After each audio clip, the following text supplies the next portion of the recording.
volta com o nosso podcast de Umbanda com o Pai Washington de Ogum para tirar alguma dúvida de vocês que ficaram relacionadas a respeito do outro vídeo. E muita coisa a gente vai utilizar o tema como tudo começou, porque a maioria das dúvidas foi sobre isso. Pai Washington, o senhor sempre teve desejo, sempre foi uma coisa que o senhor quis, ser pai de santo, ser dono de um terreiro, ou foi algo que veio da sua raiz, ou que aconteceu naturalmente e inesperado? Jamais eu pensaria em ser sacerdote espiritual. Tudo começou através de uma depressão. Então, daí foi descoberta minha mediunidade, daí foi onde tudo começou. Então, começou as preparações, com médium Umbanda, tudo direitinho. Depois das obrigações, quando eu tive capacidade de atender as pessoas e poder trabalhar pelas pessoas, pelo pedido de meu mestre de Jurema, eu saí da minha cidade, onde habito aqui em Vertentes hoje, e, por um acaso, o terreiro começou. Mas, para que ele fosse fundado, primeiro eu tive que ter minha preparação espiritual.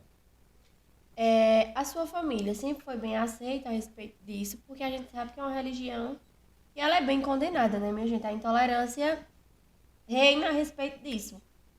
Ou eles lhe apoiaram, ou foi algo que foi atirado muita pedra, que nem esse ditado popular? Ninguém apoiou. Principalmente minha mãe. Nunca fui apoiado nessa questão espiritual. E foi um pouco difícil, porque, fora a minha família não aceitar, eu também não aceitava. Né? Mas, infelizmente, vamos dizer que eu vim pela dor.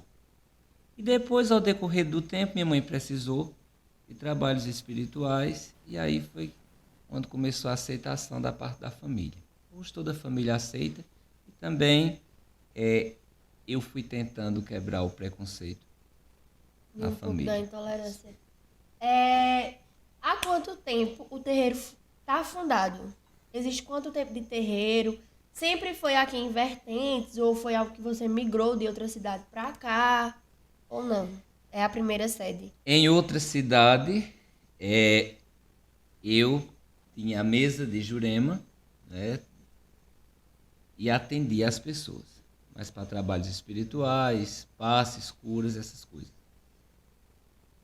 Então, como eu falei, o meu mestre, quando pediu para sair da cidade, que a gente veio para cá, para a cidade das Vertentes, então aqui foi onde o terreiro fundou-se há 14 anos. Sobre o seu mestre, já deu pra gente perceber que você é bem apegado a ele.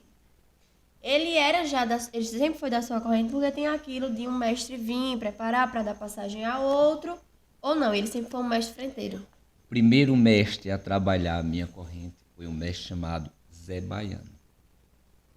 Depois chegou seu Zé Molequinho para a minha vida e está até hoje. Meu pai, meu amigo, conselheiro. Eu tenho um apego muito grande a seu José Molequinho. O meu mestre macumbeiro. Quem é Zé Molequinho para o senhor e na sua vida? Aí é um pouco impossível de eu te explicar, porque eu costumo dizer que ele é um pouco de tudo. Meu mestre, meu amigo, meu irmão e muitas vezes meu inimigo. Basta um pouco de desobediência que eu sinto um pouco do couro do mestre. A sua corrente, ela acabou sendo aberta porque tem sozinha, ou o senhor precisou ir em um terreiro, procurar pai de santo, porque às vezes isso é necessário, né? Isso. Olha, eu fui criado num berço católico. Eu não tive nenhuma ligação com o mundo espiritual. Mas desde pequenininho, que eu sempre, hoje eu consigo explicar um pouco, mas eu me achava perturbado pelo que eu via, pelo que eu sentia. E eu não posso te dizer com 7 anos ou menos ou mais, isso eu não tenho marcado. Mas desde pequeno que as perturbações eram grandes em minha vida. Então, quando veio o ato da depressão, essa depressão ela veio acompanhada de uma série de coisas ao ponto da minha primeira incorporação não ser puxada por pais de santo. O terreiro de Umbanda me serviu mais para doutrinação. Entende? Uhum. É como acontece para entrar em contato com o senhor, para fazer uma consulta, tirar dúvidas, porque muitas dúvidas a gente não pode responder aqui. É algo mais pessoal. Igual no meu Instagram apareceu algumas perguntas, algumas dúvidas, só que é muito pessoal para a gente encaixar em um vídeo. Olha, veja só. As consultas, elas são sempre procuradas. Hoje eu preciso que sejam marcadas para que eu tenha um horário controlado. Mas vejam só. Atender pessoas nos traz uma grande sabedoria. Mas isso aí vai servir até um pouco para os consulentes entender quando procurar um terreiro. Olha, quando se procura uma entidade para consulta, muitas pessoas acreditam-se que eu vou num terreiro para que um pai de santo incorpore e o espírito, a entidade que está incorporada, ela possa desvendar a minha vida. Entidade não é isso. Consulta também não é isso. O correto de uma consulta é quando um cliente com suas aflições, seus problemas, procurar uma entidade, eles procurem, e quando a entidade se fazer presente no terreiro, aquele consulente ele deve dialogar com a entidade, expressar os seus problemas, para que as entidades possam dar um direcionamento espiritual. É assim que se faz uma consulta. É assim que uma consulta tem êxito. E conforme a entidade ela dá a sua direção espiritual, às vezes, infelizmente, algum trabalho precisa ser desfeito, às vezes precisa ser dado um abrimento de caminho, ou, às vezes, simplesmente um conselho de um mestre de Jurema, de um preto velho, de um caboclo, de uma pombagira, de um Exu. Mas, repetindo, consulta deve ser um diálogo entre a entidade e o consulente. Essa consulta, qualquer pessoa pode dizer, não, eu quero ter uma consulta com tal entidade, porque eu vou botar na pombogira, porque geralmente a pessoa procura pombogira para amarração, né? Ou qualquer pessoa pode ou não. É uma coisa assim, que se eu chegar a pombogira, ela tem total direito de dizer, não, não faço, não amarro. Olha, eu vou me atrever a dizer uma coisa. Veja só. Eu gosto sempre, quando eu consulto alguém, eu gosto de um quebra-gelo. Às vezes são pessoas que nunca têm procurado, ou têm procurado outra pessoa, está acostumado com aquela pessoa e nos procura e fica um pouco acanhado. Então eu quebro um pouco o gelo. Mas hoje é muito difícil, quando está quebrando o gelo com uma pessoa, é muito difícil uma consulta proveitosa. Às vezes os assuntos que hoje se traz para um mestre de Jurema, para uma pombogira, para um preto velho, são perguntas tão à toa, Desnecessárias, né? desnecessárias, que se corre o risco de nós médios ficarmos sem entidades. Eu não sei com quem estava comentando esses dias, mas eu estava falando assim. Se dentro do Catimbó Jurema ou dentro do orixá continuar essas vaidades desnecessárias, ou um consulente procurar as entidades para coisas fúteis, corre-se o risco da espiritualidade sair pela porta da frente. Então, muita coisa tem que mudar. A doutrina tem que voltar a ser raiz. E principalmente do Catimbó Jurema. Porque no Catimbó Jurema, muitas pessoas procuram as senhoras mestras, senhores mestres, para uma conversa, um passe com um preto velho. Mas a essência dos médios estão acabando. E estão acabando com a essência das entidades espirituais. Está se tornando perigoso. Entende? O que é um Catimbó Jurema? Porque o senhor falou, e até eu fiquei meio assim, porque é a primeira vez que eu escuto essa palavra, Catimbó Jurema. No Nordeste, principalmente, somos ricos de um rito chamado Jurema Sagrada. A Jurema, ela tem uma junção bonita. Veja, existe o elemento do fumo e do cachimbo. Fumos de direita, fumos de esquerda. Temos os senhores mestres, senhoras mestras. Muitas pessoas de fora não conhecem muito, né? Então, essa doutrina do Catimbó Jurema, ela é indígena. Então, ela se junta, temos fundamento com os cachimbos, como eu falei, com uma bebida própria chamada Jurema, que ela tem todo um ritual para ser preparada, certo? É uma cerimônia bonita para fazer a preparação de Jurema. E os senhores mestres, eles fazem muitos passes. Tem muitos mestres que são desconhecidos fora. Pernambuco não, já são da família, vamos dizer assim.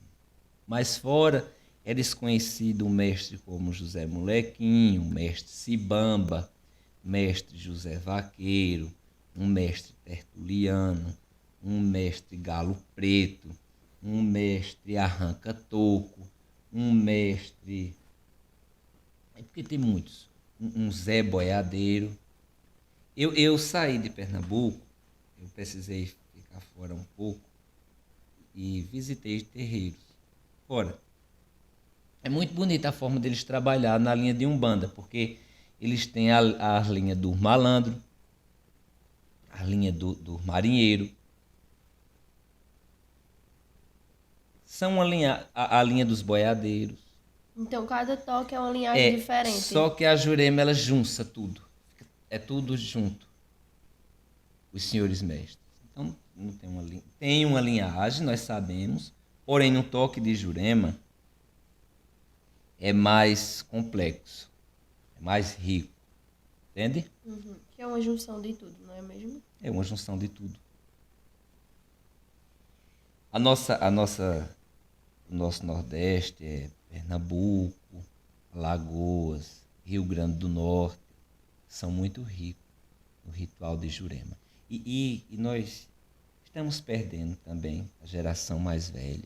Nós tínhamos os catimbuzeiros velhos, povo sábio dentro da Jurema Sagrada. Hoje, infelizmente, está acabando um pouco, porque a vaidade está caindo em cima. Essa vaidade nos deixa muito preocupados. O que seria essa vaidade que o senhor tanto comenta? Isso vai dar crítica. Mas a gente está aqui para isso.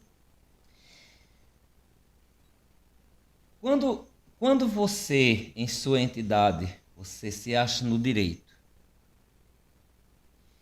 de, em uma festa de uma entidade sua, colocar uma veste melhor na sua mestra, no seu mestre, tudo fica mais belo.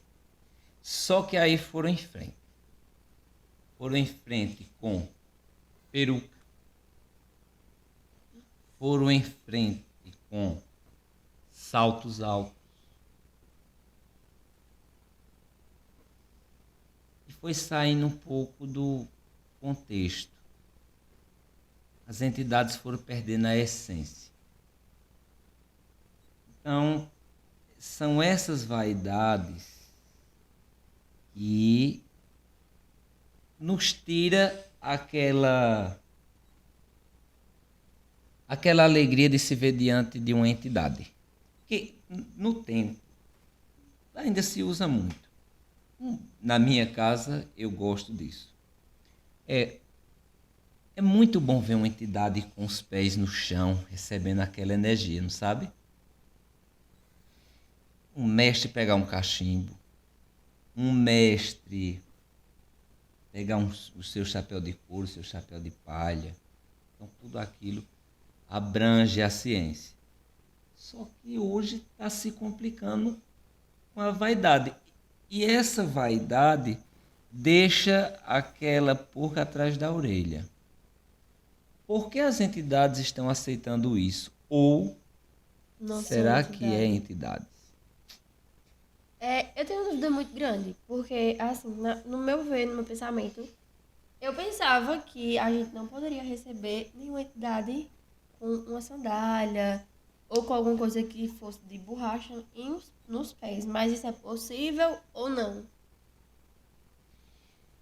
Às vezes você está em um terreiro, não está trabalhando, você está calçada, sapato, alguma coisa do tipo. Acontece sim, da entidade ali passar por você e incorporar. Então, quando ela incorpora, imediatamente outros médios se aproximam, então começa, tira um sapato, tira a sandália, e ali deixa a entidade à vontade para trabalhar no médio. Agora, incorporar e ficar, aí eu tenho minhas dúvidas. Porque, assim, eu sempre vi, talvez seja do meu pensamento, de coisas que eu li e também da minha nova doutrina. Mas é possível que o mestre venha em uma pessoa que use um pincer, que esteja de relógio, de brincos, ou com muito anel, com essas coisas. Porque mestres, não são vaidosos, né? E eu acredito que, como é um homem, mesmo que seja em uma mulher, essas coisas, eu acredito que eles não gostem, né? Batom, maquiagem, essas coisas. Pronto, é como eu lhe falei. Possa ser que ele chegue e lhe encontre com tudo isso. Mas para que você deixe a entidade à vontade no corpo mediúnico, então deve-se tirar todos esses apetrechos. Tire o brinco, tire o relógio, tire o pince. Apesar que se a entidade quiser trabalhar, ela trabalha. Mas não é o melhor para a entidade. E nem é o melhor para você, médio. Vocês têm que estar puro. Porque o seu corpo é o verdadeiro terreiro. O seu corpo é o verdadeiro templo.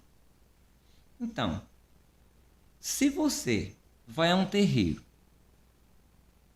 pronta para trabalhar com a entidade que for, você tem que dar o seu melhor. Então, quando chegarem, eles têm que encontrar a casa ajeitadinha. Entende? Como se você fosse visitar alguém seu, fosse lhe visitar e encontra a casa bagunçada. Não dá para ficar à vontade. Não dá para a conversa ser proveitosa. Então, se você levar a entidade como... Se você tem suas entidades e ama, então dê seu melhor. Prove do seu amor, dando o seu melhor àquela entidade. Seja ela qual for. Deixando ela bem à vontade. É uma dúvida que eu recebi bastante, que eu não soube responder muito. É a diferença entre candomblé, umbanda, quimbanda, nagô, gueto, essas coisas. Existe uma grande diferença entre eles e quais são? Quando você fala em Quete, Jeje, Angola, Moçambique, você está falando candomblé. Quando você está falando em umbanda, Você está falando numa doutrina completamente diferente. O candomblé existe uma junção da parte das Áfricas, como Xangô, rei de Oió, Oxóssi, rei de Queto, certo? E se junta. Umbanda é uma religião brasileira. E ela junta um pouco de kardecismo, catolicismo, junta um pouco de candomblé. Candomblé é por conta dos orixás. Só que a Umbanda em si, ela tem uma doutrina. Nossa Jurema, ela se abrange com outra doutrina também. A Jurema tem seus ritos próprios. Agora aqui, a Umbanda mais limpa, a gente encontra muito pelo lado de São Paulo, por esses mundos, tem uma Umbanda mais limpa. Por aqui é mais Catimbó, Jurema, mas sendo um bandista, porque quando você vai falar no Ogum de nação e vai falar de um Ogum de Umbanda. O Ogum de Umbanda é um Ogum rompe-mato, Ogum beira-mar. Então, eles às vezes costumam até dizer assim, são os cavaleiros de Ogum. O orixá é africano, né?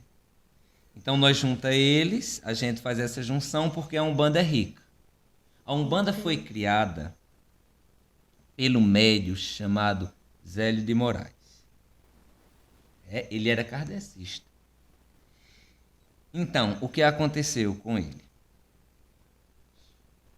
Ele incorporou uma entidade que não foi bem vista numa sessão kardecista. Então, ele incorporou um caboclo chamado Caboclo Sete Encruzilhada, que esse caboclo falou sobre uma possível formação de uma doutrina, onde todos os espíritos pudessem passar para ajudar os necessitados. Pombagira, Exu, Caboclo, Preto Velhos. Entende? Sim, eu acho que eu estou colocando muito assunto um em cima do outro, né? Porque eu sou agoniado mesmo. E também existe a diferença muito grande entre Exu.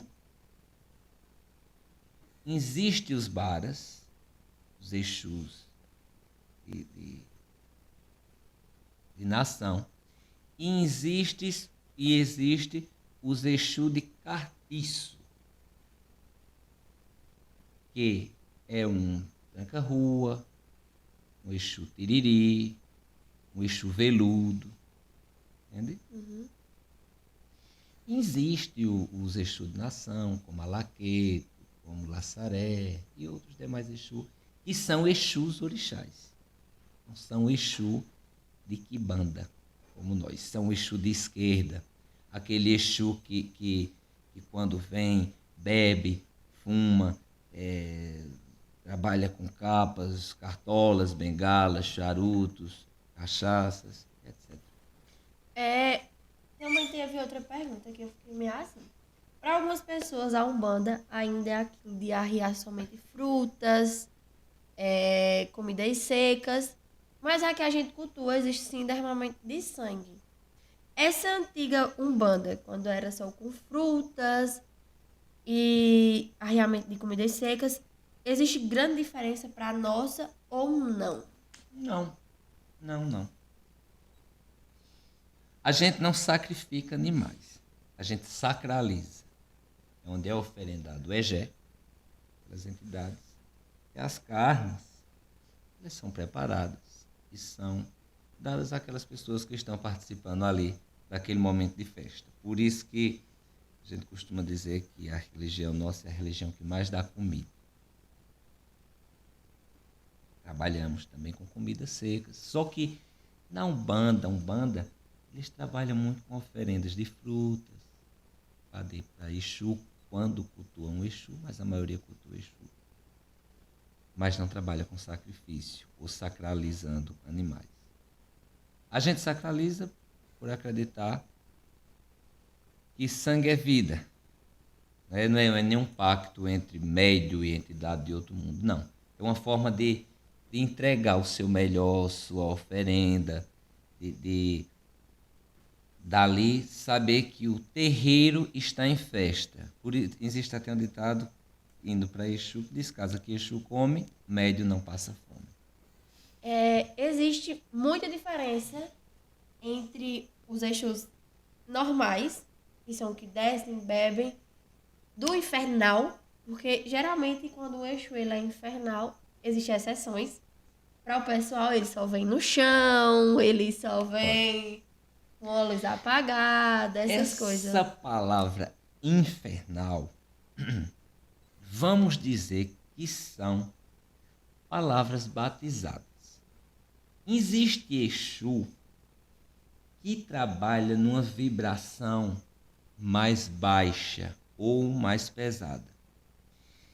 Exu, ele não faz parte com o inferno em lugar nenhum do mundo. Exu é mensageiro. Exu é a boca que tudo come. Exu é aquele que está em todos os lugares. Existem muitos médios aí, eu já ouvi,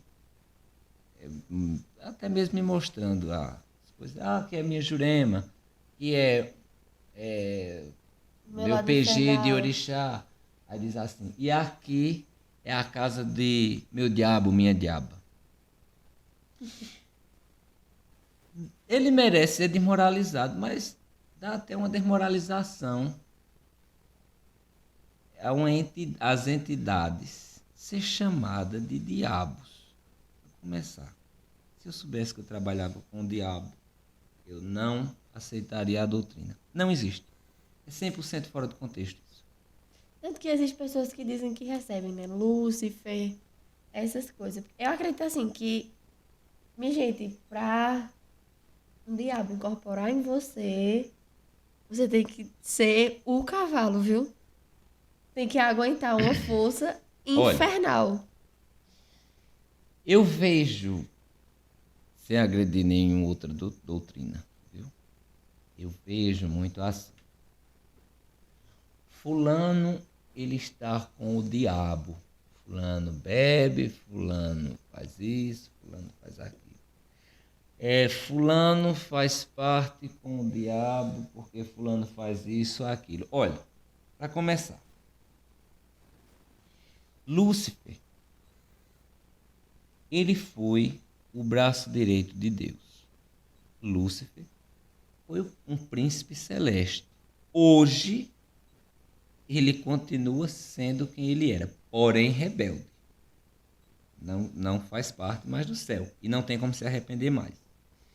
Mas você acha que um homem de uma total hierarquia, um homem que foi o braço direito do Criador de tudo, ele ia se preocupar com a sua bebida, ele ia se preocupar ou lhe aceitar como filha dele porque você furou o dedo e disse que deu um pingo de sangue ao diabo? O diabo não é isso não, gente. O diabo, ele trabalha mais acima. Por exemplo, o diabo, ele vai se alegrar com o quê? Com as guerras. Ele pode trabalhar ali em cima. Nessa pandemia, que não foi coisa do diabo e nem foi coisa de Deus, porque Deus ele não manda doença. Ele manda cura. Mas, com tantas mortes, com tantas pessoas tendo que ser enterradas daquela forma, onde a família não pode se despedir, sim, ali o diabo se alegra. Então o diabo trabalha mais aí em cima. Então essa coisa de o diabo estar trabalhando em cima daquela menina que vive em prostituição, o diabo vive trabalhando naquele fulano que vive bebendo cachaça, ou, como muitos dizem por aí, o diabo vive trabalhando nas casas de candomblé, de umbanda. Isso são Cristãos, estou falando daqueles que têm esses pensamentos. Isso são cristãos xoxinhos, que nem a palavra lê e acreditam em tudo o que fala. Bom, minha gente, acho que chega um pouquinho de polêmica, né, por hoje, igual foi agora no final. A gente tá respondendo de pouquinho a pouquinho as perguntas, mas a gente também vai seguindo lives no Instagram, que é algo que fica bem proveitoso pra gente também, que algumas pessoas vão fazendo logo as perguntas e a gente vai respondendo. E vou pedindo um pouco de desculpa, porque eu não tenho intimidade com câmera, Nem não eu. tenho intimidade com microfone. Então, o que for proveitoso, vocês Levem pra vocês. E o que não for, a gente tá aqui que não joguem fora. pra passar um pouquinho pra vocês, né? Do que a gente sabe, do que a gente acha a respeito da Umbanda e pra acabar um pouco com essa intolerância religiosa, né? Isso. E vamos, ao pouco vamos se aprimorando. Deixem seu like, né? Se inscrevam no canal e vamos, de alguma forma, tentando melhorando e pegando uns assuntos onde nós possa realmente ficar só nele. Porque até eu percebi que eu saí um pouco fora do... Mas é porque a gente tá indo meio que num diálogo, sabe? Eu realmente tô tirando dúvida de vocês e como eu falo no meio do vídeo. Minhas também. São coisas que ele vai falando e eu vou ficando meio assim, eu vou ficando. Mas é isso, minha gente. Muito obrigada e tchau. Tchau, minha bênção a todos.